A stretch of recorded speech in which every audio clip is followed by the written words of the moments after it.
I'm Jess, and I'm the landscape and restoration specialist at 21 Acres. I'm a horticulturalist by trade. I've always worked at nurseries, and I ended up going back to school because I love plants, but I realized I had a point of view when it came to plants. They had the power to improve people's lives. So I ended up going to school for landscape architecture, which is really sweet. And I got this internship here. I got hired on to do restoration, and I'm actually self-taught in restoration, but I adore it.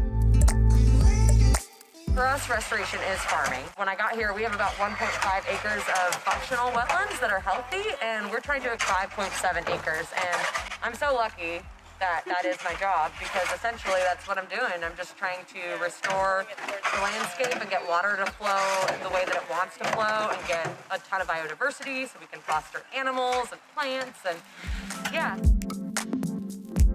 Right now we're standing in a future wetland. This is an area that just had weeds, and we have a bunch of live stakes now that are gonna grow up, and they're gonna shade out a bunch of our invasive plants, and it's gonna be like a wetland in 10 years. It's also just helping our farm. Like, this area would never be a good farmland.